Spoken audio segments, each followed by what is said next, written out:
जय हिंद दोस्तों, कैसे हो आप सभी लोग। आई होप आप सभी लोग बहुत अच्छे होंगे और उतनी ही अच्छी आपकी तैयारी चल रही होगी। तैयारी किसकी? SSC CGL 2025 target. मतलब इस वीडियो में हम लोग बात करने वाले हैं एसएससी सीजीएल 2025 के रिगार्डिंग क्या करना है।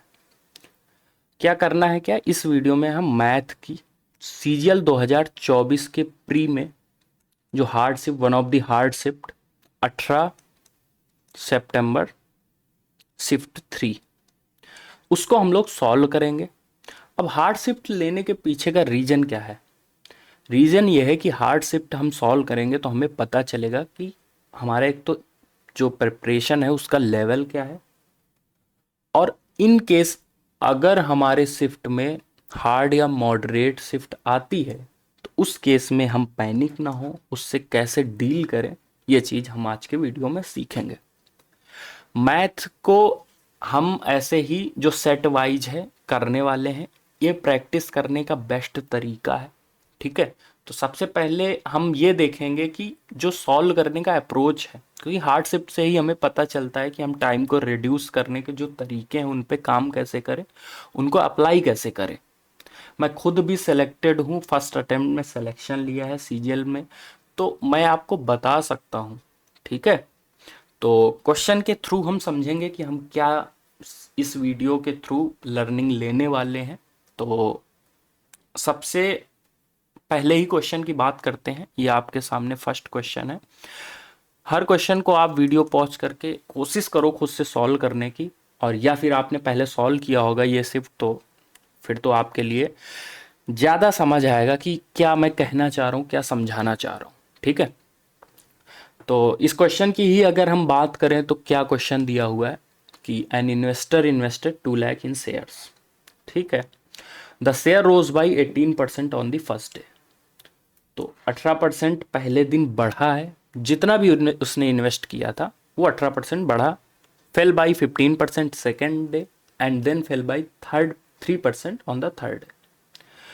तो what is the net percent? अब देखो इस बात पे हमें बहुत ध्यान देना है। नेट परसेंटेज इंक्रीज क्या होगा?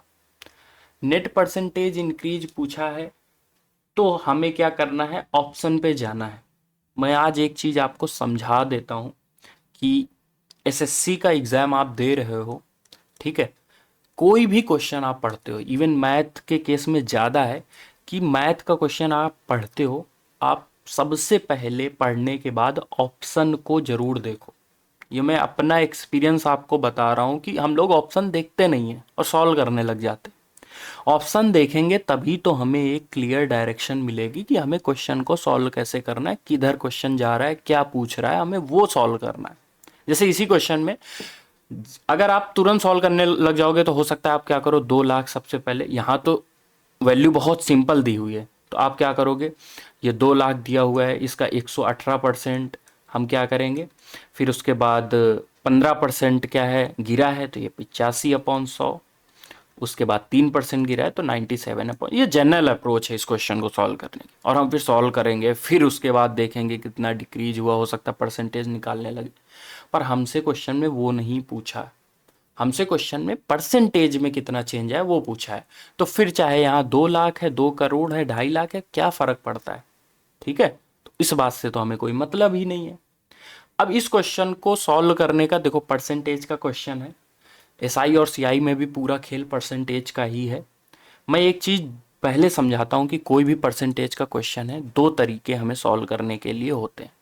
एक, अगर इंटीजर में है परसेंटेज, जैसे ये यहाँ 18 है, 15 है, 3 है, तो हम अलग तरीके से सॉल्व करेंगे। और वहीं अगर ये पॉइंट डेसिमल में, जो स्टैंडर्ड डेसिमल होते हैं, जैसे 12.5 हो गया, 6.66 हो गया, तो अगर ऐसी कोई वैल्यू है तो जिनका हमें पार्ट परसेंटेज इजीली मिल जाता है, ठीक है, 25% है, 20% है, उस केस में हम क्वेश्चन को अलग तरीके से सॉल्व करते हैं।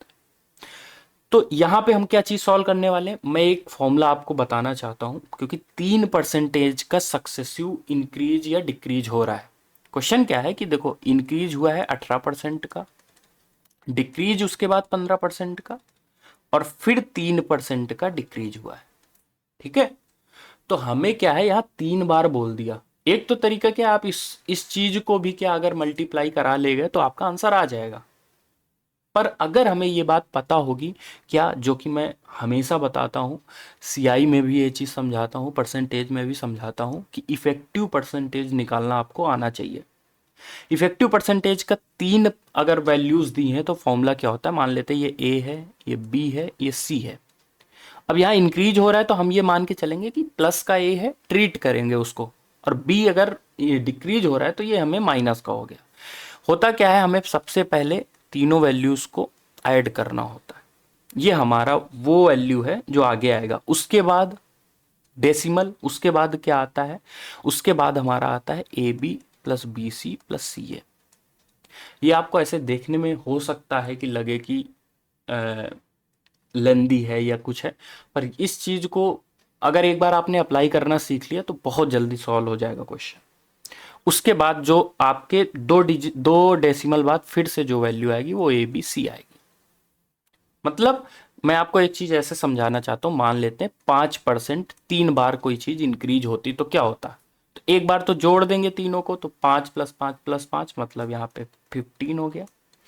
एक बार हमें क्या करना है, दोनों का मल्टीप्लाई, मतलब 5 × 5 25, और 3 बार वही चीज तो 25 और 3 गुना 75 हो जाता। फिर ABC मतलब 125, तो 2 डिजिट तो यहाँ आ जाते, एक इसमें ऐड हो जाता तो ये हो जाता। मतलब हमने कितनी इजीली निकाल लिया कि 5% का 3 बार होता है 15, 76, 25। ये इफेक्टिव हमारा इंक्रीज हो गए।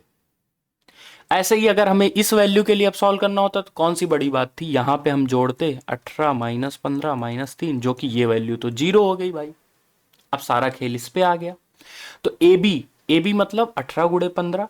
अब देखिए यहाँ ये प्लस का है, ये माइनस का है, तो हमें पता है कि माइनस का 18 × 15। अब 18 × 15 मतलब 180, और उधर माइनस का 90 मतलब 270, तो 270 आ जाता ये वैल्यू। और यहाँ पे हमें क्या पता है कि ये हमारा हो जाता, मतलब 18 × 15 हो गया आपका कितना, एक बार 180 और 90 270, ठीक है।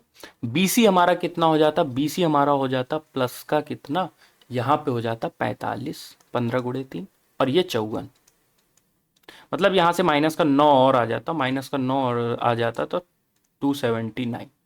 लेकिन मैंने क्या समझाया था, ये जो वैल्यू है ये 2 डिजिट बाद आती है, तो जो एक्स्ट्रा पार्ट है वो इधर इंटीजर में आता। अब ये चीज 0 थी तो हमें यहाँ से, यहीं से हमारा आंसर आने लग रहा है, क्योंकि यहाँ पे ऑप्शन ही ऐसे दिए हुए। पहली बात माइनस था तो डिक्रीज होगा। अब डिक्रीज होगा कितना, 2.7 का डिक्रीज होगा। तो 2.7 का डिक्रीज मतलब ऑप्शन सी हमारा सही। ये one of the best question था इस शिफ्ट का, ठीक है। तो अगर आप फंसते तो इसमें टाइम जाता, और टाइम जाएगा ही जाएगा अगर आप ऐसे नहीं करोगे। और अगर आपको ये चीज़ पता होती तो आप डायरेक्ट करते, क्या करते, हमें 18% का इंक्रीज था, 15% का डिक्रीज था, 3% का डिक्रीज था, तो ये तो 0 हो जाता। हम इसको मल्टीप्लाई करते, ए बी बी सी सी ए निकालते, 279 आता, यहाँ पे पॉइंट लगाते, ऐसे ही आ जाता हमारा कि क्या 2.7 का डिक्रीज हो रहा है, ठीक है। एक बार अगर आपको पता है तो आई होप आपको समझ आया होगा। बढ़ेंगे हम लोग सेकंड क्वेश्चन की तरफ। सेकंड क्वेश्चन आप लोग सॉल्व करिए, ठीक है। क्या दिया हुआ है, a man can row a distance of 6 kilometre in 1 hour. भाई 1 आवर में जो डिस्टेंस कवर की जाती वही हमारी स्पीड होती है, और ये हमारी स्टिल वाटर में है। स्टिल वाटर हम क्या समझते हैं, जो वी हो गया हमारा यहाँ से 6 किलोमीटर/आवर हो गया, ठीक है भाई। पहली लाइन से हमें इतना पता चल गया। उसके बाद he can row the same distance in 45 minute with the current. अब विद द करंट मतलब क्या होता है कि जो वी है, वी तो है, जो स्टिल वाटर में स्पीड है वो तो रहेगी ही रहेगी, पर जो करंट की स्पीड है वो इसको सपोर्ट करेगी, मतलब ऐड हो जाएगी, क्योंकि इसको सपोर्ट करेगी। वो क्या है, तो डिस्टेंस तो भाई उतनी है, डिस्टेंस कितनी है 6। टाइम क्या है, टाइम अब 45 मिनट लग रहा है, 45 मिनट आर में कितना हो जाएगा 3/4 आर, कैसे 45/60, तो 3/4 आर मतलब ये हो जाता 8, तो 8 किलोमीटर/आवर, ठीक है। फाइंड द टोटल टाइम, हमसे टाइम पूछा है कौन सा, by him to row a distance of 16 kilometre with the current. With the current मतलब इस स्पीड से and return to the same point. अब देखो एक चीज समझो, जाएगा विद द करंट, अगर जा रहा है विद द करंट तो वापस आएगा तो करंट अपोज करेगी, आप इससे आंसर मत लगा दें, ठीक है। तो आएगा तो वापस देखो, जाने में अगर 6 + 2 8 हो रहा है तो आने में जो स्पीड होगी 6 - 2 जो कि 4 हो जाएगी। अच्छा डिस्टेंस अब कितनी बोली, डिस्टेंस बोली है 16 किलोमीटर। तो जाने में हमें 16 किलोमीटर 8 की स्पीड से 2 घंटे लगते, आने में जो कि अपोज करेगी तो 16 किलोमीटर 4 की स्पीड से हमें 4 घंटे लगते, टोटल टाइम हमें लग जाता 6 घंटे। तो 6 आवर हमें समय लगता, मतलब ऑप्शन ए हमारा क्या हो जाता, सही। आई होप आपको समझ आया होगा। यहाँ पे समझने वाली बात बस यही है कि अगर स्ट्रीम के साथ में तो v+u, स्ट्रीम के अगेंस्ट है तो v-u, ठीक है, बस इतनी सी बात है। आगे बढ़े, हो सकता है यहाँ से हमें ये भी पूछ सकता था करंट की स्पीड कितनी होगी, करंट की स्पीड पूछता तो हमारा आंसर 2 हो जाता, ठीक है। बहुत सारी चीज़ें यहाँ से पूछी जा सकती हैं, पर हमें एग्जाम के लिए क्या ध्यान रखना है कि लास्ट में हो सकता है हम कंफ्यूज होते कि रिटर्न बोला था, तो रिटर्न में हमें जो स्ट्रीम है वो माइनस करना पड़ेगा, किससे, जो स्टिल वाटर में स्पीड है। ये बहुत बेसिक कॉन्सेप्ट है, ठीक है। हम क्वेश्चन नंबर 3 की तरफ बढ़ेंगे। ये आ गया क्वेश्चन नंबर 3 आपका।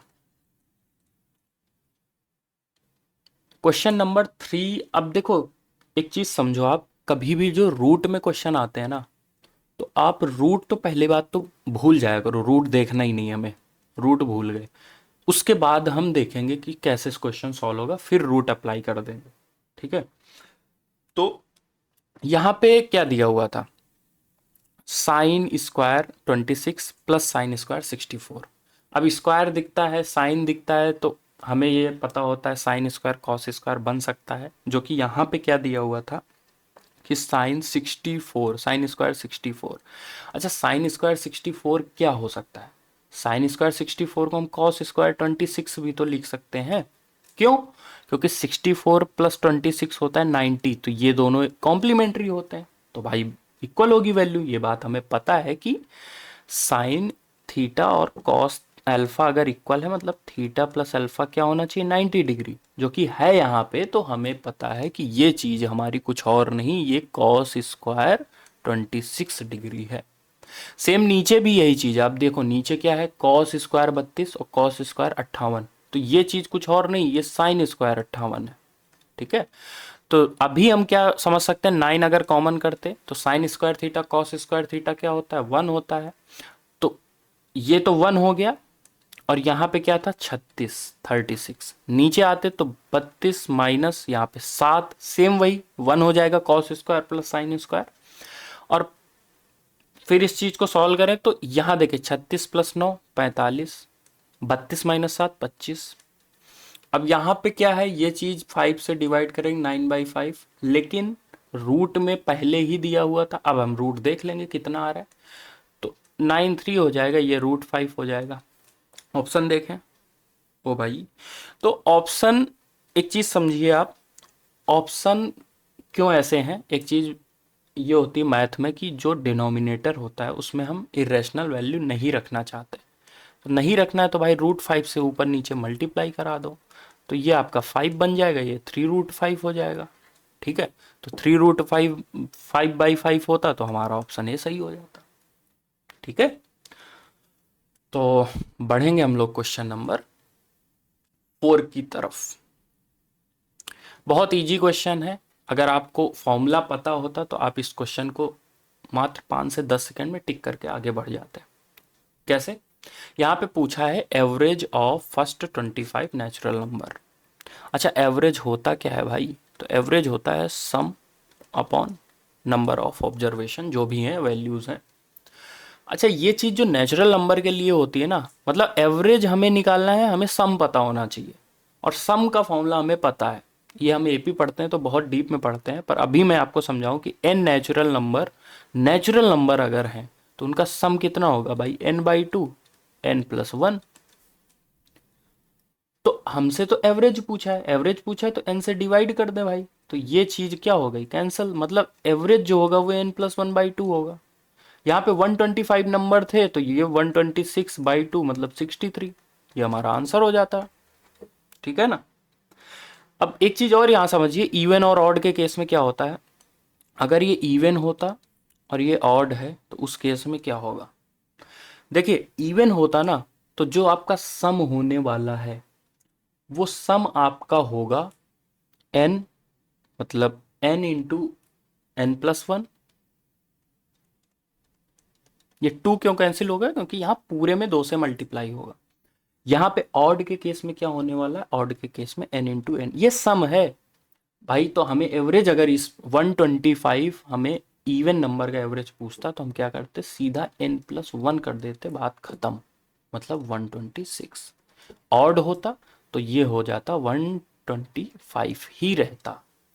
अच्छा याद कैसे करें, याद ऐसे करें, ऑड आप नेचुरल नंबर लिख लो, 1 2 3, ये नेचुरल नंबर है। तो ऑड ये है ना, तो ऑड के केस में n ही हो गया, इवन के केस में एक बढ़ा दो, आगे गए, ठीक है। और यहां नेचुरल नंबर है तो n+1/2, मतलब ऑड छोटा होगा, इवन एक बड़ा होगा। ऑड अगर 65 ऑड नंबर का हमसे एवरेज पूछा, आंसर 65। 65 इवन नंबर का एवरेज पूछा, आंसर हमारा क्या हो जाए, 65 + 1 66। ठीक है, आई होप आपको समझ आया होगा। आगे बढ़ेंगे, फिर से लैंग्वेज का क्वेश्चन है।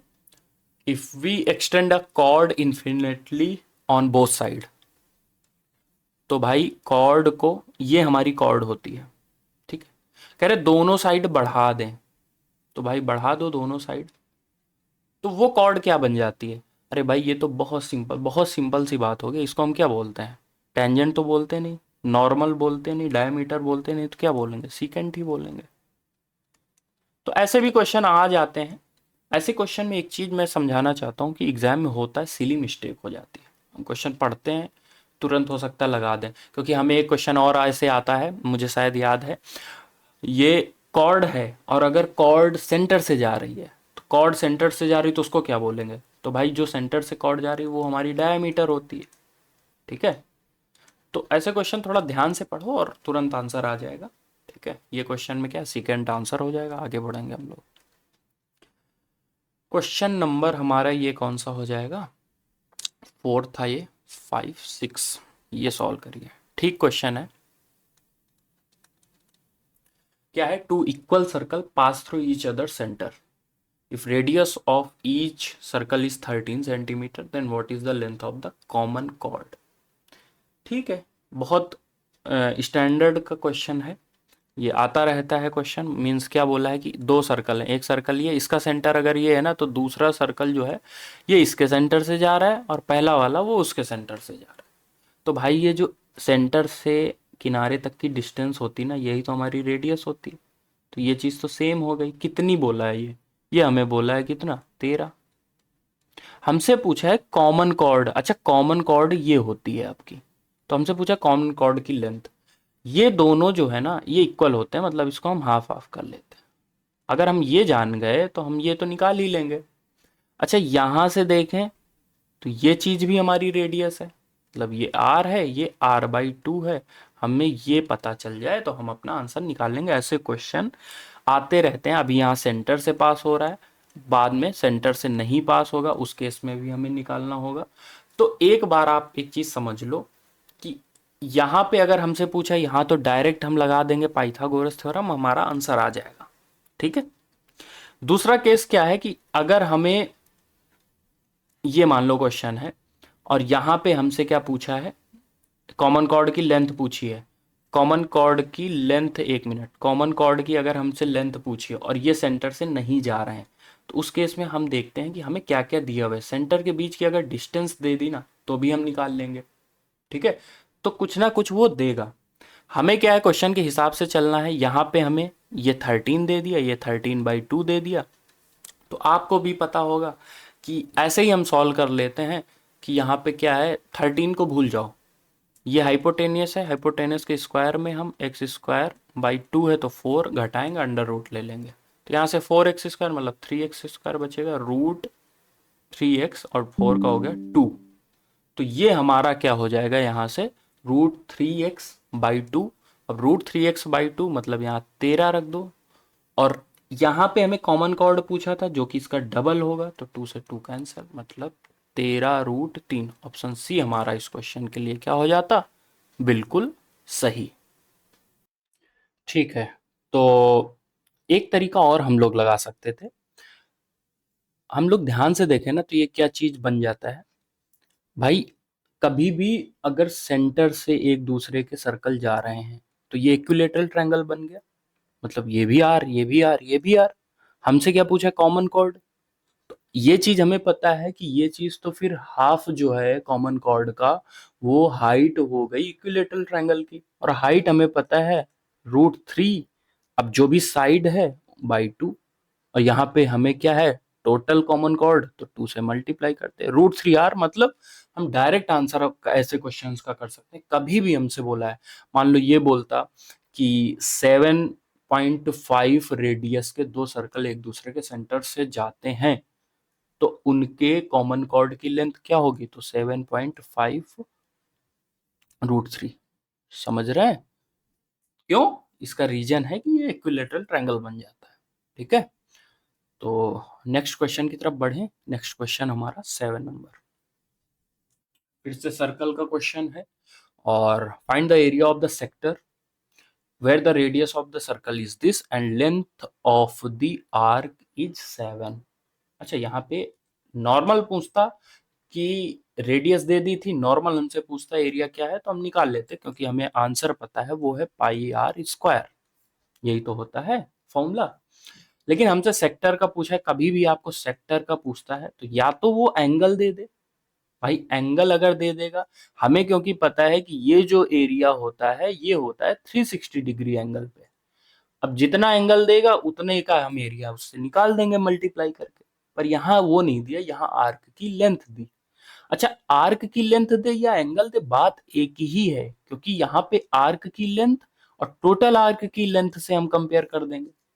भाई ये टोटल आर्क की लेंथ, टोटल आर्क की लेंथ मतलब पेरीमीटर हो गया सर्कल का। तो जो सर्कल का एरिया होता है आर्क की लेंथ अपॉन पेरीमीटर, ये चीज हमसे पूछी है। अब पाई का तो कोई वैल्यू ही नहीं है, पाई से पाई कट जाएगा, आर से आर कट जाएगा, मतलब 7r/2। अब 7r/2 का मतलब 7 × r/2, आर 24 था तो ये 12, 12×7 = 84, और इजिली हम अपना आंसर लगा देते हैं। ठीक है, ऐसा नहीं कि पहले हम एरिया निकालने जा रहे हैं फिर उसके बाद हम इससे मल्टीप्लाई करा रहे हैं, वो सब नहीं करना। कभी भी आपको सेक्टर का पूछा है, एंगल भी यहाँ पे दे देता तो हम क्या करते, πr², जो एंगल दिया है, तो एंगल अगर हमें दिया है तो वो एंगल का मान लो 60 डिग्री एंगल है, तो 60 डिग्री एंगल, हमें ये 360 डिग्री का पता है कि ये 360 डिग्री का है, तो उसका 1/6 हो जाता। ठीक है ना? आई होप आपको समझ आया होगा कि हमने किया क्या। जो हमारा एरिया है ना वो 2πr पेरीमीटर के लिए होता है, हमें यहाँ आर्क की लेंथ 7 दे दी तो उतना ही पार्ट हमें आंसर बताना है। हो सकता है आपसे ये पूछे कि इस सेक्टर के अलावा एरिया कितना होगा, तो यहाँ पे हम फिर क्या करते, यहाँ पे हमें फिर क्या निकालना पड़ता, जितना भी आया है टोटल में से माइनस कर देते, या फिर हम दूसरा तरीका क्या अपना सकते हैं कि 2πr की वैल्यू निकाल लेते, 2πr की वैल्यू में 7 घटा के फिर यहाँ से आंसर निकाल लेते। ठीक है, उसमें भी कैलकुलेटिव होगा, लेकिन यहाँ पे हमें डायरेक्ट दिया था, हम ऐसे आंसर आराम से निकाल सकते हैं। ठीक है, तो ये हमारा था क्वेश्चन नंबर 7। क्वेश्चन नंबर 8 की तरफ बढ़ते हैं। तो क्वेश्चन नंबर 8 क्या है, pipe Q can fill the tank in 60 hours. तो कभी भी पाइप एंड सिस्टम का क्वेश्चन है, अब जल्दबाजी में लैंग्वेज बड़ी होती है, जैसे ये क्वेश्चन मुझे दिखता है एग्जाम में, मैं सेकेंड राउंड में करता, क्योंकि लैंग्वेज बड़ी है, हो सकता है ये हमें फंसा सकता है। ठीक है, तो ऐसे ही क्वेश्चन जैसे हमने पहला क्वेश्चन किया था, तो पहला क्वेश्चन भी मैं क्या करता, पहला क्वेश्चन मैं करता सेकेंड राउंड में, अगर मुझे ये फॉर्मूला ना पता होता। तो ये चीज भी हम अभी से समझेंगे, अपना प्री के लिए जून जुलाई में प्रपोज है, 3 से 4 महीने हैं अपने पास, तो उनसे 3 से 4 महीने में हमें अभी से ये चीजें समझनी पड़ेंगी। तो जितने भी मैं अभी ये हार्ड शिफ्ट चाहे हो या मॉक फॉर्मेट में अभी मैं लाने वाला हूँ, तो उसमें हम इस चीज का बहुत ध्यान रखेंगे कि कौन से क्वेश्चन हम फर्स्ट राउंड में कर रहे हैं, कौन से क्वेश्चन हम सेकंड राउंड में कर रहे हैं। तो ये क्वेश्चन सेकंड राउंड में करते अगर हम ये चीज नहीं जानते होते, वैसे तो हम इसको डायरेक्टली कर सकते हैं। सेम इस क्वेश्चन के लिए बाद में कर सकते हैं, ठीक है। ऐसा नहीं कह रहा कि पहले होगा नहीं, पर हो सकता है, जब भी लैंग्वेज बड़ी होती है तो हो सकता है कि वो क्वेश्चन हमें फंसा सकता है। वैसे क्वेश्चन क्या है, क्वेश्चन क्या है कि क्यू जो है वो 60 घंटे में भर सकता है, पाइप आर जो है वो 45 घंटे में क्या है, भर सकती है। Q and R open together for 6 hours, तो उनको 6 घंटे के लिए खोला गया है। अच्छा, एक चीज पहले देख लेते हैं, क्योंकि ये हमें दे दिया है यहाँ पे, तो इसका हम 15 और 12 180, तो एलसीएम ले लेते हैं। मतलब 180 हम समझ रहे हैं कि टैंक जो है वो 180 अगर कैपेसिटी है, तो ये पर आवर 3 भर रहा होगा, ये पर आवर 4 भर रहा होगा। और इसने बोला है कि 6 hour together for 6 hour, 6 hour तक खोला गया है। आफ्टर, उसके बाद W is also opened, W empty कर रहा है।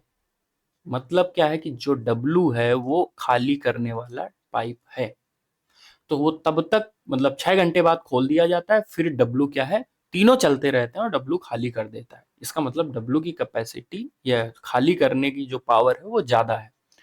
All three pipes are talking, अब यहाँ इसको हम भूल जाते हैं, पहले इतना ही सॉल्व करते हैं। 6 घंटे तक, तो 6 घंटे तक इनको चलाए तो 3 और 4 कितना हो गया, 7, और 7 × 6 हो गया हमारा 42। ठीक है, फिर क्या बोला है कि for 24 hours to reach the half level mark, 24 घंटे तक total, all three pipes are open simultaneously for 24 hours to reach the half level mark, how much time will pipe W alone take to empty the entire tank. अब देखो, इसमें तो मुझे लग रहा है इस चीज की तो जरूरत ही नहीं, क्यों, क्योंकि बोला है जो 24 घंटे तीनों को अगर खोल दें, क्यू आर और डब्ल्यू को, तो 24 घंटे लग रहे हैं। हाफ, हाफ मतलब 90, तो 90 जो भरने, मतलब खाली करने में वो हमें 24 घंटे लग रहा है। मतलब एफिशिएंसी यहाँ से कितनी आ जाएगी, एफिशिएंसी अगर हम निकालें तो ये हमारी हो जाएगी 45/12, मतलब ये हमारा हो गया कितना, 15/4, 15/4। 15/4 जो है वो क्या है, तीनों की मिला के, जिसमें से क्यू और आर की कितनी होगी, 7, ये 7 हटाया होगा तब ये बना है, तो मतलब डब्लू क्या रहा होगा, +7। तो डब्लू की एफिशिएंसी आ गई, क्योंकि हमसे यही पूछा कि डब्लू कितनी देर में करेगा, तो 180 को खाली कराना है डब्लू की एफिशिएंसी से, 7 चौक 28, 10 38, तो ये 43 हो जाता, 1 मिनट 38, 5 43, ऊपर 4 जाएगा। क्या बोला है कि all three pipes are open simultaneously for 24 hours to reach the half level mark. अच्छा, इसके बाद बोला है हाफ लेवल 42 अगर होने के बाद, तो 42 होने के बाद मतलब कितना, 90 में अगर 42 हटा दें तो 48/24 मतलब 2, तो 2 + 7 कितना हो जाता, 9। 9 से अगर हम इसको खाली कराएंगे, efficiency how much time will pipe W alone take to empty the entire tank, तो 180 अगर है और इसकी एफिशिएंसी कितनी आ रही है, 24 hours to reach the half level mark, मतलब बाकी जो इसने खाली किया है, 1 मिनट, 4 3 7, 7 में 2 गए 5, तो 5 से इसको खाली करा देते, मतलब 36। ठीक है, 36 हमारा क्या हो जाता आंसर। मैं क्या समझाना चाहता हूँ, 3 और 4 की एफिशिएंसी से, मतलब ये 6 घंटे चलेंगे तो 42 तो इन्होंने भर दिया, ये आप ऐसे समझो, टैंक 180 है कैपेसिटी, 42 तो ये भर चुके थे, फिर डब्लू को खोला, तो हाफ लेवल तक पहुंचने में इनको यहाँ कितना लग रहा है, 24 घंटे। अच्छा, 42 भर दिया, हाफ तक पहुंचना मतलब 90 तक पहुंचना, तो ये जो चीज हो गई ये कितनी हो गई, 48। तो 48 को ये क्या कर रहे हैं, 24 घंटे में कर रहे हैं, मतलब एफिशिएंसी 2। अब टोटल एफिशिएंसी तो यहाँ कितनी थी, 7, अब 7 है, यहाँ पे 2 आ रहा है, मतलब जो 5 से खाली कर रहा था डब्लू, तो डब्लू 5 है, 180 हमें कराना था, 180 5 से हम खाली कराएंगे तो 36 घंटे लगेंगे। ठीक है, तो लैंग्वेज क्या था, लैंग्वेज ऐसे, इसीलिए मैं बोला था लैंग्वेज वाला क्वेश्चन है तो हो सकता है हमें फंसा सकता है, बट इसको हम कर सकते थे इजिली सॉल्व। नेक्स्ट क्वेश्चन की तरफ बढ़ेंगे, क्वेश्चन नंबर 9, रेशियो का क्वेश्चन है। रेशियो का क्वेश्चन देखो, हमसे क्या बोल रहा है कि ए और बी का रेशियो है, 6:8। देखो रेशियो कभी भी ऐसे लिखा है 6:8, इसको सबसे पहले तो मिनिमम फॉर्म में रखो 3:4। यहाँ पे हमें बी और सी दिया। एक तो बेसिक अप्रोच है कि ए और बी दिया है, बी और सी दिया है, बी को इक्वल करा लो, एबीसी का रेशियो आ जाएगा। लेकिन ऑप्शन हमें रेशियो में दिए, तो एक चीज सबसे पहले हम ये देख लेते हैं कि जैसे ये 3:4 है, तो यहाँ पे भी तो भाई 3:4 ही रहेगा। जो ए और बी का रेशियो है वो ए बी सी में भी सेम ही रहेगा। तो अगर ए बी का रेशियो 3:4 है तो क्या यहाँ 3:4 है? आप बोलेंगे नहीं। क्या यहाँ 3:4 है? 21 और 28 3:4 के रेशियो में, ठीक है, ये आंसर हो सकता है। ये क्या 3:4 है? नहीं है। ये क्या 3:4 है? नहीं है। तो हमारा ऑप्शन सेकंड ऐसे ही सही हो जाता। ठीक है, मतलब मैं क्या कहना चाह रहा हूँ कि जैसे यहाँ बी और सी 7:12 में है, तो आंसर में भी 7:12 में ही रहेगा, जो कि यहाँ 28 और 48 है। तो रेशियो नहीं बदलता, ठीक है, चाहे वो कितना भी बढ़ाते जाओ वैल्यू को। नहीं तो यहाँ पे जो बेसिक वे था, बेसिक वे क्या था? 3:4 और ये 7:12। तो ये हमारा 28 हो जाता, 7 से इधर मल्टीप्लाई कराते और यहाँ 3 से कराते, तो ये हमारा 4 से इधर कराते तो ये 48 हो जाता। ये हमारा आंसर आ जाता। तो वैसे भी कर सकते थे। ठीक है, क्वेश्चन नंबर 10 की ओर हम लोग पढ़ेंगे। If the selling price of an article is this after a 20% discount, then marked price of the article is, तो मार्क प्राइस क्या रहा होगा? मतलब आप ऐसे समझो कि जैसे ये मार्क प्राइस था, इस पे हमने डिस्काउंट दिया तो सेलिंग प्राइस बन गया। हमें सेलिंग प्राइस दिया है कि 1792 है, कब? 20% का डिस्काउंट दिया है तब। तो 20% का डिस्काउंट मतलब ये 5 रहा होगा, तो हमने 1 का डिस्काउंट दिया तो ये 4 हो जाएगा। मतलब 4 की वैल्यू हमें दी है 1792, हमसे 5 पूछा है। ये हम ऐसे ही कर सकते थे कि 20% का डिस्काउंट मतलब 1/5, 1 का डिस्काउंट दोगे मतलब सेलिंग प्राइस 4 हो गया, तो ये 4 की वैल्यू है, हमसे 5 पूछा है। अब एक चीज समझो, 4 से अगर हम इसको डिवाइड कराते तो ये हो जाता 4 और 4, 4 बार जाएगा, फिर उसके बाद 4 बार जाएगा, फिर 8 बार जाएगा। 5 से मल्टीप्लाई करा दो तो 48 पंचे 240, और ये 400 गुणे 5 2000, तो 240 मतलब 2240 हमारा ऑप्शन थर्ड क्या हो जाता? सही हो जाता। ठीक है, बेसिक क्वेश्चन था। तो कुछ ही क्वेश्चन इस मैं शिफ्ट में जितना देख पा रहा हूँ कि कुछ क्वेश्चन थे जो फंसाने वाले थे, बाकी अगर आप करेंगे तो ऐसे ही करते चले जाएंगे। ठीक है, ये क्वेश्चन क्या है? A seller sold 19 cookies for 95 rupees instead of 20 cookies in 1 kg, cheating a customer. तो देखो चीटिंग, ये डिसऑनेस्ट सेलिंग का क्वेश्चन है। What is the gain if seller bought the cookies for ₹76?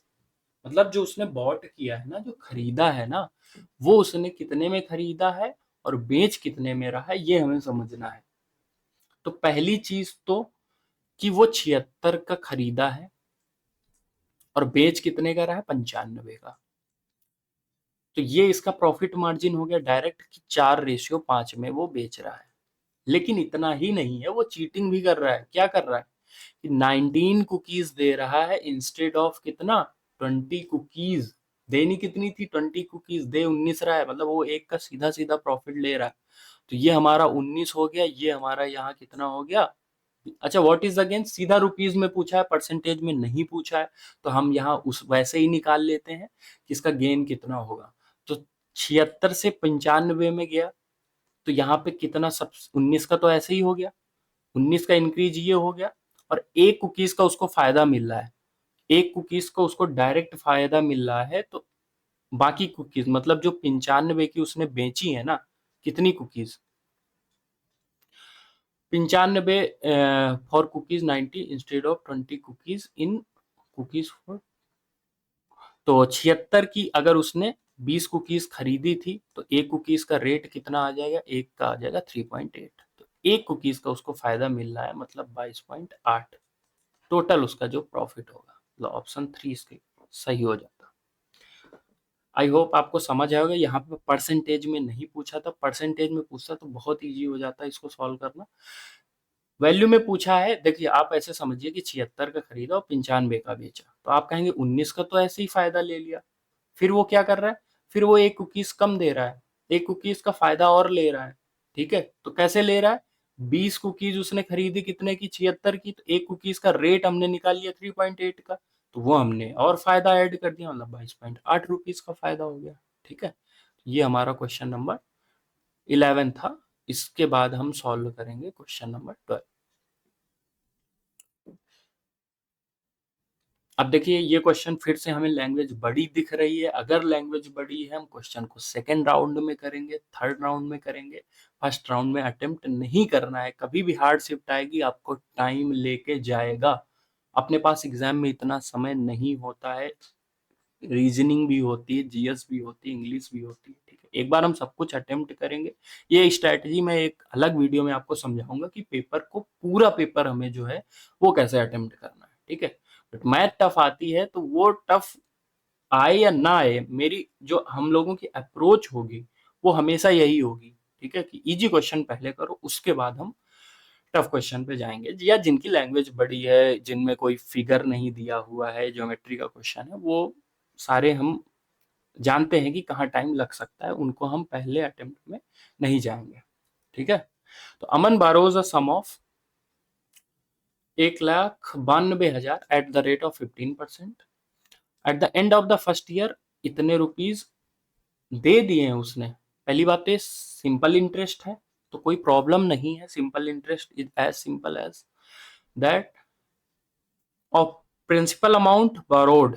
तो जो प्रिंसिपल अमाउंट लिया था ना उसका उसने 20,196 वापस किया। If Aman clears all pending dues at the end of second year, सही बात है। देखो यहाँ पे उसने पैसे लिए, पहले ईयर के अंत में उसने कुछ रुपए प्रिंसिपल के लिए वापस किए जो मेन अमाउंट था, और फिर दूसरे में उसने सब कुछ दे दिया। हाउ मच डज ही पे in the end of second year, यहाँ पे उसने कितना दिया है। तो आप बताइए यहाँ पे उसने दिया क्या क्या है, दोनों साल का इंटरेस्ट प्लस जो उसने प्रिंसिपल अमाउंट बचा था वो उसने दिया है। ऑप्शन भी देखो तो काफी क्लोज है, अप्रोक्सीमेशन भी नहीं लगेगा, नहीं हम यहाँ 20,000 मान के सॉल्व कर लेते, पर ऑप्शन भी काफी क्लोज है, तो हमें रियल वैल्यू के लिए सॉल्व करना पड़ेगा। कोई बात नहीं है। देखो 19,22,000, 19 लाख 1,92,208 है, तो 1,92,208 का 15% सबसे पहले निकाल लेते हैं।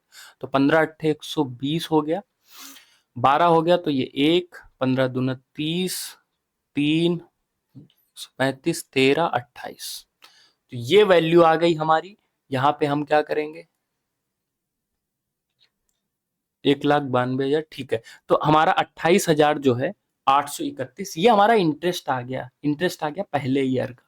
ठीक है, अब दूसरे ईयर इंटरेस्ट किस पे लगेगा, इस पे नहीं लगेगा। दूसरे ईयर जो इंटरेस्ट लगेगा वो हमारा लगेगा किस वैल्यू पे, जो 19,000, जो 1,92,208 में हमने जो प्रिंसिपल के लिए वापस कर दिया उस पे।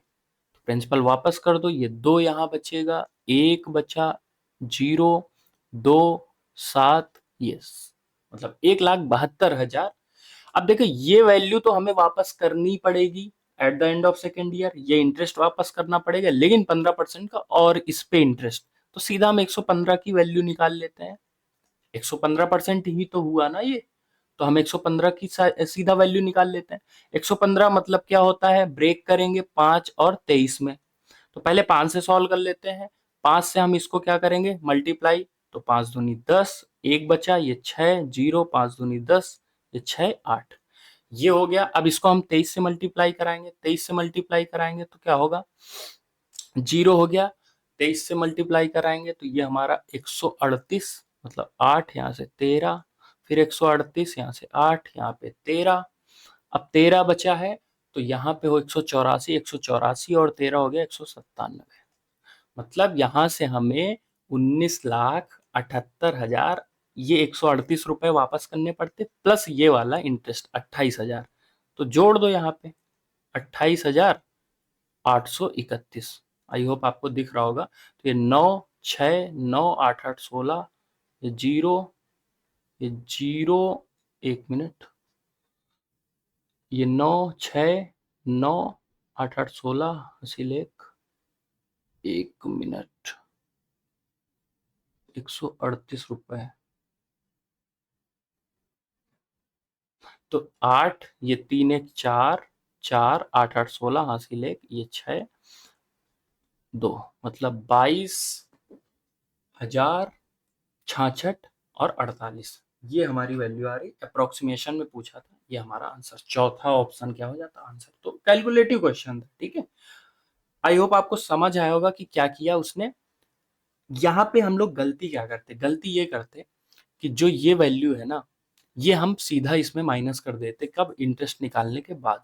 लेकिन उसने इंटरेस्ट तो दिया ही नहीं। उसने क्या किया, यहाँ जो मान लो 100 रुपए लिए थे, 15% का इंटरेस्ट लगा, तो 15 रुपए ये हो गया इंटरेस्ट, और 100 रुपए और आगे जाएंगे तो वो क्या कह रहा है, 20 रुपए हम वापस करे दे रहे भाई। 100 रुपए लिए थे ना, अब 80 पे इंटरेस्ट लगाओ 15% का, तो वो हो जाएगा हमारा 12। तो वो कह रहा है कि बाद में हम सब वापस कर देंगे, तो बाद में वो 80 रुपए वापस करेगा, और 12 और 15 27 रुपए इंटरेस्ट वापस करेगा। ठीक है, आप आराम से लैंग्वेज पढ़ें, सॉल्व कर पाएंगे। तो हम आगे क्वेश्चन की तरफ बढ़ेंगे, क्वेश्चन नंबर 30। बहुत देर बाद ज्योमेट्री का क्वेश्चन आया है, सर्कल का आया था क्वेश्चन। यहाँ पे फिगर नहीं दिया हुआ है, तो कभी भी ज्योमेट्री का क्वेश्चन आता है और फिगर नहीं देता है, जहां पे हमें ऐसे बोलता है A is produce to D E, ऐसा कुछ देता है, तो उस क्वेश्चन को हम सेकंड अटेम्प्ट में करते हैं। ये तो बेसिक काफी सिंपल क्वेश्चन है, पर मैं आगे के लिए आपको समझा रहा हूँ, ठीक है। तो यहाँ क्या दिया है कि side M N of a parallelogram, parallelogram क्या होता है भाई, ये हो गया पैरेललोग्राम। और क्या बोला है कि एम एन ओ पी, ये हमारा पैरेललोग्राम है। तो सच दैट एम एन को हमें क्यू तक बढ़ाया है, तो एम एन को क्यू तक बढ़ाया है, तो भाई एम एन यहाँ क्यू तक बढ़ गया। उसके बाद क्या बोला है, पी क्यू, मतलब पी और क्यू को मिला दो, ये पी क्यू हो गई। ओ एन को, पी क्यू जो इंटरसेक्ट कर रही ओ एन को आर पॉइंट पे, ये आर पॉइंट, इतना हम पढ़ के फिगर बना सकते थे, ठीक है। The point R divides O N को किस रेशियो में डिवाइड करेगी। तो बहुत सिंपल बात हो गई है, कैसे, आप समझो कि यहाँ पे एक चीज और दिया कि एम एन बराबर एन क्यू के, मतलब ये जो है इसके बराबर है। मैं कह रहा हूं अगर ये x है ना, तो ये भी कितना है, x। भाई अगर ये x है तो ये भी x। अब एक चीज समझिए कि यहाँ पे हम क्या लगा सकते हैं, पैरेललोग्राम है, पैरेललोग्राम मतलब ये लाइन होगी पैरेलल। और कभी भी अगर ये मिड पॉइंट हो गया इस वाले ट्रायंगल पे, आप ध्यान दीजिए, मैं अलग से बना देता हूं, अगर ऐसे ये ट्रायंगल दिया होता और हमसे बोल रहा है कि ये दोनों लाइन पैरेलल हैं, तो भाई आपने पढ़ा नहीं है, ये तो हमारी थेल्स थ्योरम हो गई। ये जिस रेशियो में होंगे उसी रेशियो में ये होगा, उस रेशियो में ये होंगे। तो अगर ये 1:1 है, तो पूरी साइड 2 हो गई ना, ये 2:1 में होंगे। अब हमसे तो ये पूछा है ना कि इस वाली वैल्यू को किस, ये जो हमारे पास है, इसको हम ऐसे भी सॉल्व कर सकते थे कि ये जो है हमारा, ये ट्रायंगल और ये वाला जो ट्रायंगल है, ये हमारा क्या बन जाता, ये हमारा हो जाता, दोनों कॉन्ग्रुएंट हो जाते। कॉन्ग्रुएंट हो जाते तो भी उस केस में ये 1:1 ही आता, चाहे आप ऐसे समझो, क्योंकि ये 1 हो गया, ये टोटल ये 2 होता, तो ये 1 हो गया, 1:1 में हो जाता, ठीक है। तो चाहे पे यहाँ पे कॉन्ग्रुएंसी लगाओ, क्योंकि ये x तो ये भी x, तो भाई ये x है एक साइड, ये एंगल इक्वल, ये एंगल इक्वल, तो ये कॉन्ग्रुएंट हो गया। कॉन्ग्रुएंट तो ये सेम सेम 1:1, मतलब पहला ऑप्शन क्या हो जाता, सही हो जाता। ओ एन को किस रेशियो में डिवाइड करेगा, तो 1:1 में डिवाइड करेगा। बेसिक क्वेश्चन था, आगे बढ़ेंगे। फिर से जो ट्रिगो का क्वेश्चन है, ट्रिगो का क्वेश्चन में हम वैल्यू पुटिंग करते हैं, लेकिन तब करते हैं जब आसानी से ना हो रहा हो। ये चीज समझिए, कभी कभी वैल्यू पुटिंग हमारा टाइम ले जाता है, तो यहाँ पे शायद बेसिक से हो जाएगा, क्योंकि ये जो चीज दिया हुआ है वही ये चीज दिया हुआ है। अब कॉस सेक में अगर आपको सेक में प्रॉब्लम होती है, तो आप इसको कॉस में कन्वर्ट कर सकते हैं, क्योंकि अगर सेक की जगह हम 1/cos लिखे ना, तो ये cos+1 हो जाएगा, नीचे क्या हो जाएगा, cos-1 हो जाएगा, ठीक है। मतलब ये 1+cos ऊपर और ये 1-cos, तो ये चीज हो जाएगी अगर हम सेक की जगह cos रख दें, क्योंकि नीचे से cos cos कट जाएगा। इसको सॉल्व करना हमारे लिए आसान है, ठीक है। क्यों, क्योंकि हम दोनों का एलसीएम ले लेंगे, ऐसे ही इसको हम कर सकते हैं। तो ये हमारा, अगर हम सेक की जगह 1/cos रखेंगे, तो ये 1-cos, नीचे 1+cos, तो ऊपर भाई ये दोनों मल्टीप्लाई होंगे तो 1+cos, इधर 1-cos, नीचे अब 1 माइनस सी, 1 + सी मतलब 1 - cos² साइन स्क्वायर, रूट लगा है तो ये साइन हो जाएगा। ठीक है, तो ये हो गया हमारा, ये कट जाएगा, 2/sin मतलब 2 cosec थीटा, 2 cosec थीटा मतलब ये हमारा आंसर क्या हो जाता है, सही हो जाता है। आप सेक से भी सॉल्व कर सकते थे कि ऊपर हमारा 2 हो जाता, भाई कट जाएगा ना सेक से सेक, तो ये हमारा ऊपर 2 हो जाता, नीचे क्या हो जाता, sec² θ -1, sec² θ -1 क्या होता, अच्छा ऊपर हमारा बचेगा 2 sec θ, इस बार 1 कट जाएगा, और नीचे हमारा sec² θ -1 जो होता है वो tan² θ होता है, तो ये tan²θ, ये हमारा रूट था तो tan थीटा, तो cos से cos कट जाता, 1/sin फिर से cosec आ जाता। ठीक है, तो कैसे भी सॉल्व करो, इसको जस्ट सॉल्व करते आंसर आ जाता। ठीक है, ठीक है, नेक्स्ट क्वेश्चन की तरफ बढ़ेंगे। ट्रिगो का क्वेश्चन है, अच्छा क्वेश्चन था। अच्छा क्वेश्चन क्यों था, देखो क्वेश्चन टफ कैसे बनता है, जैसे आप इमेजिन करो कि आप अगर एग्जामिनर हो और मैथ का क्वेश्चन, मैथ का पेपर आपको टफ बनाना है, तो आप कैसे टफ करोगे। तो कुछ तरीके हैं, एक तो मैं ऐसा एकदम कोई भी क्वेश्चन डाल दूं, मतलब रैंडम क्वेश्चन जहां से पाऊं वहां से उठा के डाल दूं, जो पहले कभी आया नहीं, जो पैटर्न बेस्ड नहीं है। एक तो वो तरीका हो गया जो कि काफी बार होता है, हमें एकदम नया क्वेश्चन देखने को मिलता है, मेंस में काफी बार ऐसा होता है, एक ये तरीका हो गया। दूसरा, जैसे अभी हमने देखा था पाइप एंड सिस्टम में, सिंपल इंटरेस्ट में, लैंग्वेज को हम क्या करें, थोड़ा सा तोड़ मरोड़ दें, हम ये ऐसे भी टफ कर सकते हैं। तीसरा तरीका है कि हम क्वेश्चन को कैलकुलेटिव बनाएं और ऑप्शन क्लोज कर दें या ऑप्शन बड़े बड़े रख दें। यहाँ पे यही तीसरा टाइप एग्जामिनर ने फॉलो किया कि उसने ऑप्शन बहुत बड़े बड़े दे दिए। अब ऑप्शन बड़े बड़े दे दिए, लेकिन हम सॉल्व कर सकते हैं इसको। देखो बहुत लोग वैल्यू पुटिंग भी लगाएंगे, पर हमें देखना है कि इजीएस्ट वे क्या है। अगर आपने ये वाला फॉर्मूला पढ़ा होता, sin a + b, देखो आपको याद करने की बात मैं नहीं बोल रहा हूँ, याद नहीं करना है, याद है अच्छी बात है, मैं बस एक आपको बात बता रहा हूँ कि इन केस अगर आपके ये दिमाग में भी होता कि sin a + b का फॉर्मूला जो होता है sin a cos b cos a sin b, जो कि आपको याद होना चाहिए, तो हम इस क्वेश्चन को थोड़ा सा दिमाग लगाते हैं कि भाई sin a sin b कब एक जगह आता है। ये एक जगह तब आता है जब हम cos a + b का फॉर्मूला देख रहे होते हैं। तो मतलब हमें पता है कि cos a + b cos a - b, option भी हम देखें ना तो cos a + b cos a - b के थ्रू ये चीज लाई जा सकती है। तो मतलब ये हमारा दो ऑप्शन तो नहीं होते, मतलब cos को ही सॉल्व करके हम ये ला सकते थे। ठीक है, अब आपको भी एक चीज पता होगी कि जैसे cos a + b होता है ना, तो वो क्या होता है, cos a cos b, अब cos a cos b, अब प्लस है ना तो माइनस क्या होता है, sin a sin b।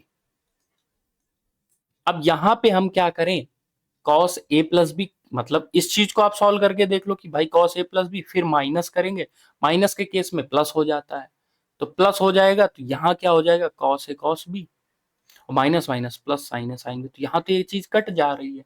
हमें तो क्या चाहिए, sin a sin b, अगर sin a sin b चाहिए तो हमें ये ऑप्शन की तरफ जाना पड़ेगा। आई होप आप समझ रहे होगे, एक बार आप इसको देखो कि जब a + b है तो यहाँ माइनस है, a - b है तो यहाँ प्लस है, मतलब हम इस वाले फॉर्मूले में अगर ये वाला माइनस कर दें तो भाई ये माइनस माइनस प्लस होके 2 sin a sin b हो जाएगा, और नीचे 1/2 था ही तो sin a sin b आ जाएगा। ठीक है, मतलब cos a - b minus cos a, मतलब cos a - b minus cos a + b, ये चीज जब हम सॉल्व करेंगे तो हमारा आंसर आ जाता है। ठीक है, अब एक चीज और समझो कि इसमें हमसे cos a cos b भी पूछ सकता था, अभी sin a sin b पूछा, तो फिर हम इसकी तरफ जाते हैं, तो हमारा ये सही हो जाता। यहाँ पे क्या हमसे sin a cos b नहीं पूछ सकता था, पूछ सकता था भाई। मैं आपको वो चीजें बता रहा हूँ जो आपको आगे अगर क्वेश्चन को घुमाए, अभी आप यहाँ वैल्यू पुटिंग लगा देंगे, लेकिन जरूरत नहीं है, आप एक बार टाइप समझ लो, आगे अगर आता है तो आप बहुत इजीली कर पाओगे। तो क्या हम नहीं कर पाते, साइन ए कॉस बी आता है। अब आप बताइए, अगर साइन ए कॉस बी आता, हमसे पूछा कि साइन ए कॉस बी क्या होगा, तो आपको भी पता है साइन ए कॉस बी कहाँ आएगा, साइन ए कॉस बी हमारा आएगा इस वाले फॉर्मूले पे, ये साइन ए कॉस बी आ रहा है, ये साइन ए कॉस बी आ रहा है। तो दोनों को अगर हम जनरली ऐसे ही जोड़ दें, मतलब साइन ए प्लस बी और साइन ए माइनस बी को बस हम जोड़ दें, तो हमारा क्या है, ये चीज देखो, साइन ए प्लस बी साइन ए माइनस बी को बस जोड़ दें, 1/2 लगा हुआ है, तो साइन ए कॉस बी लाने के लिए बस साइन ए प्लस बी और प्लस बस जोड़ना है हमें साइन ए माइनस बी, इसको जोड़ दें तो हमारा साइन ए कॉस बी आ जाए। वहीं अगर हमसे पूछता कॉस ए साइन बी, तो हम क्या करते, साइन ए प्लस बी जो था ना वो तो रहेगा, लेकिन यहाँ माइनस कर देंगे साइन ए माइनस बी। ठीक है, आगे बढ़े हम। तो ये हमारा कौन सा क्वेश्चन था, ये 10, 11, 12, 13, 14, ये हमारा 15, 16 number question. What is the volume of a cone, cone की वॉल्यूम क्या है, what is the volume of a cone with radius 3 units and slant height 3√3। तो सबसे पहले देखो, हम लोग मेंसुरेशन को क्वेश्चन को 7-11 से करते हैं, लेकिन यहाँ सब में पाई दे रखा है तो वो चीज तो नहीं भाई होने वाली। डायरेक्ट हम कर सकते हैं कि वॉल्यूम पूछा है, कोन का वॉल्यूम पूछा 1/3 पाई आर स्क्वायर, तो रेडियस 3 थी, आर स्क्वायर 9 हो जाता, एच 3√2 डायरेक्ट दिया हुआ था। लेकिन एक चीज, ये स्लांट हाइट है, हमें हाइट चाहिए होती है। तो एक चीज समझिए, ये रेडियस है, ये स्लांट हाइट 3√2 है। सबको पता है यार, अगर ये √2 है, ये 3 है, तो ये 3 ही रहा होगा, तो यहाँ 3 हम रख देते हैं। तो ये कितना हो जाएगा, 9 पाई हो जाएगा। सही है ना, 3 से 3 कट जाएगा, 9 पाई, 9 पाई हमारा आंसर हो जाता। बहुत बेसिक सी बात थी, स्लांट हाइट दी, हाइट निकाल लेते हैं। क्वेश्चन नंबर 17 की तरफ हम बढ़ेंगे, आप लोग पहले सॉल्व करिए। ठीक है, तो क्वेश्चन को पढ़िए और सॉल्व करिए। ठीक है, नंबर सिस्टम का क्वेश्चन है, 9 डिजिट नंबर इज डिविजिबल। बहुत इंपॉर्टेंट और आने वाला टाइप है, ये आता ही आता है डिविजिबिलिटी का। डिविजिबल बाई 36, और व्हाट इज द, इस पे हम बाद में जाएंगे। सबसे पहले हमें ये देखना है कि 36 से डिविजिबल है। 36 से डिविजिबल होने का मतलब है कि वो 9 से भी डिविजिबल है और 4 से भी डिविजिबल है। ठीक है, अब 4 से डिविजिबल, एक चीज और देखना है कि largest possible value of Y, तो हमें y की लार्जेस्ट पॉसिबल वैल्यू लेनी है। अब भाई 4 से डिविजिबल होने का मतलब क्या होता है कि लास्ट के 2 डिजिट जो हैं वो 4 से डिविजिबल हो। अब लार्जेस्ट बोला तो ऊपर से शुरू करेंगे, सबसे पहले 9 रखेंगे y की जगह, तो 9 और 6, क्या 96 4 से डिविजिबल है? ऑफ कोर्स डिविजिबल है, 32 और 4 96। तो मतलब हमें y तो मिल गया ना, y हमारा कितना हो गया, 9 हो गया। अब इस y9 के लिए हमें क्या है, x की वैल्यू फाइंड करनी है, जिससे पूरा नंबर जो है वो 9 से डिविजिबल हो। अब 9 की डिविजिबिलिटी का रूल कि डिजिट का जो सम है वो 9 से डिविजिबल हो। तो भाई ये तो 9 हो गया, 6 6 12, 12 5 17, 17 और 8 कितना हो गया, 25, ये 9 ही है। 25 और 7 32, 32 5 37, 37 का मतलब 7 3 10, 10 से बचा 1, तो 1 प्लस एक्स, ये कितना हो, 9 हो, तो एक्स हमारा कितना हो, एक्स हमारा 8, तो एक्स 8 हो गया। ठीक है, अब हमसे क्या पूछा है, हमसे ये पूछा है कि √2x+y, लेकिन उसकी निगेटिव वैल्यू, तो रूट की देखो 2 वैल्यू निकलती है, पॉजिटिव एक निगेटिव, मतलब उन दोनों से हमें ये वैल्यू मिल सकती है।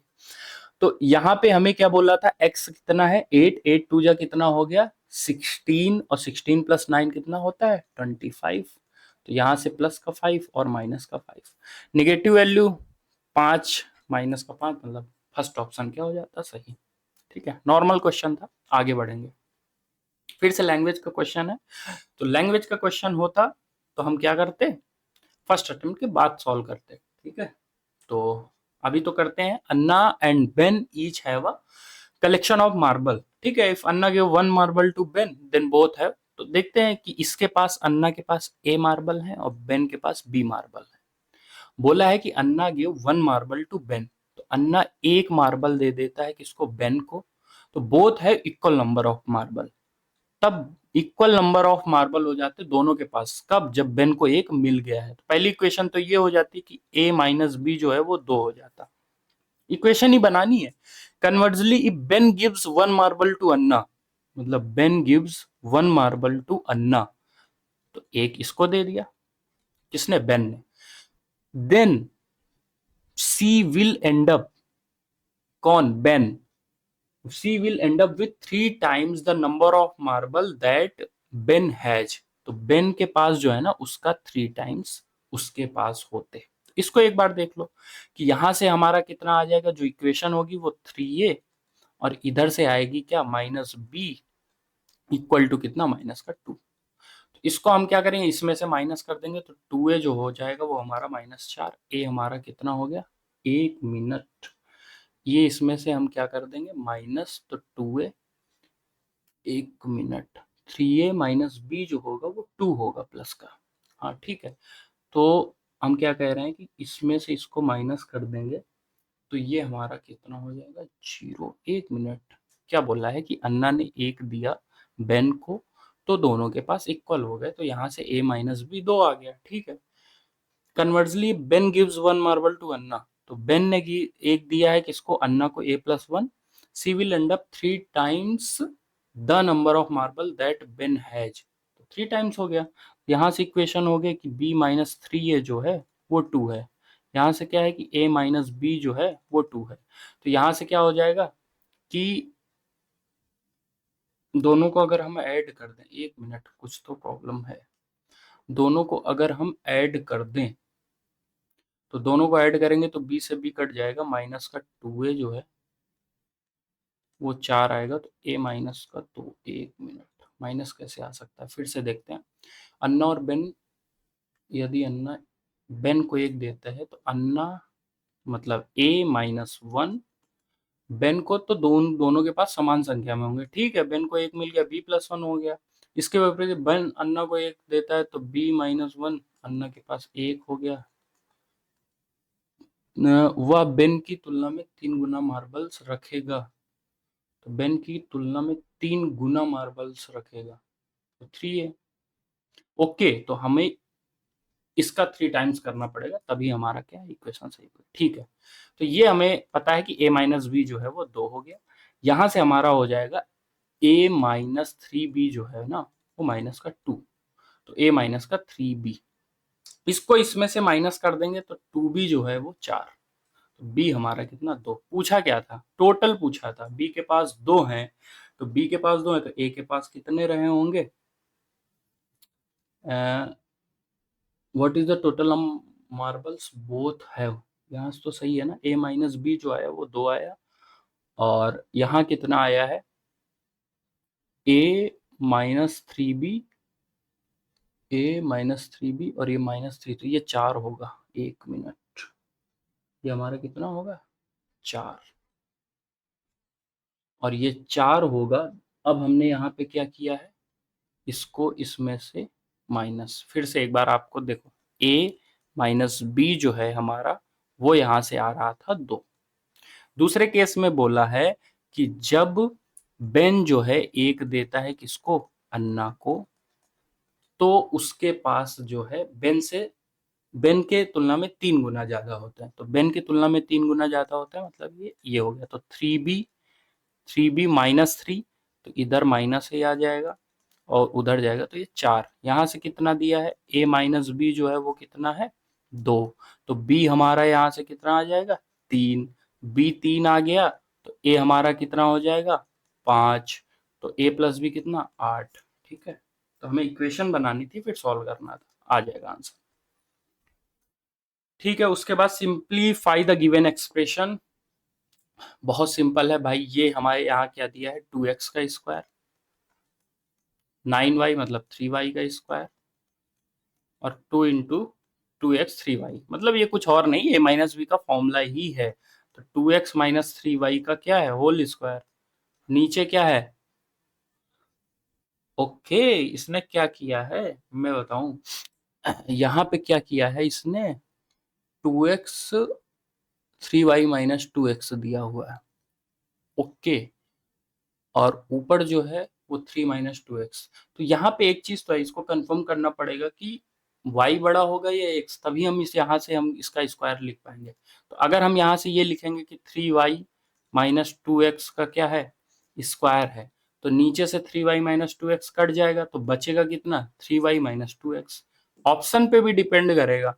अगर ऑप्शन में हमें क्या है, यहाँ पे दिया होता कि 2x माइनस 3y, जो कि दिया हुआ है, लेकिन हम इसके हिसाब से जाएंगे तो हमारा आंसर कौन सा हो जाएगा, सही। यहाँ पे इसको देना पड़ेगा कि y जो है वो x से क्या है, बड़ा है, तभी ये, क्योंकि जो रूट के बाहर वैल्यू आएगी ना, वो चाहे प्लस हो या माइनस, दोनों ही केस में दोनों फिर क्या होंगे, ऑप्शन सही। तो यहाँ पे दिया हुआ था, हो सकता है ऑप्शन एक बार मैं देख लूंगा, क्योंकि ऑप्शन इसमें सेम नहीं होंगे, दोनों आंसर पॉसिबल हैं। ये चीज मैं समझा देना चाह रहा हूँ कि यहाँ पे 2x माइनस 3y और 3x माइनस 2y दोनों पॉसिबल है, ठीक है।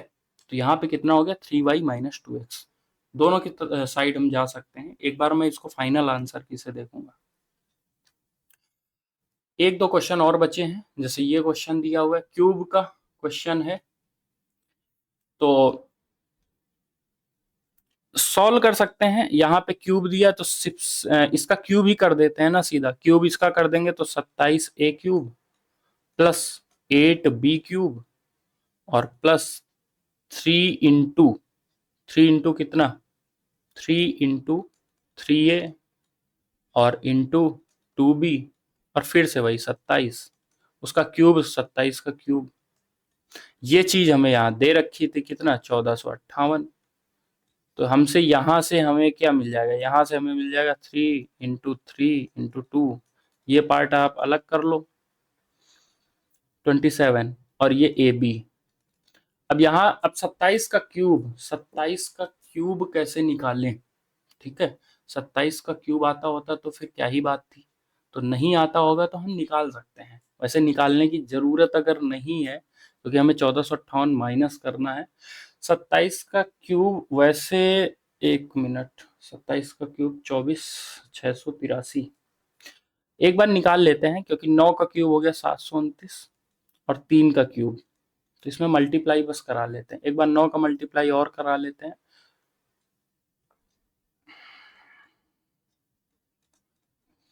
और 3 का करा लेते हैं। 3, ये कितना हो जाएगा, 19,683, ठीक है। तो यहाँ से हम कितना, 1458 क्या कर देंगे, माइनस 1458, यहाँ से माइनस करेंगे तो ये 5 हो जाएगा, ये हमारा 2 हो जाएगा, ये हमारा 2 हो जाएगा, ये हमारा 8 हो जाएगा, ये 1 हो जाएगा। अब इसमें से हमें 2ab पूछा है ना, तो ये 2ab रहने देते, बाकी सबसे क्या कर देते हैं, मल्टीप्लाई, डिवाइड। तो 3 3 जा 9 से डिवाइड कर देते हैं, 9 दूनी 18, 9 दूनी 0, 9 दूनी 18, 9 अपना 45।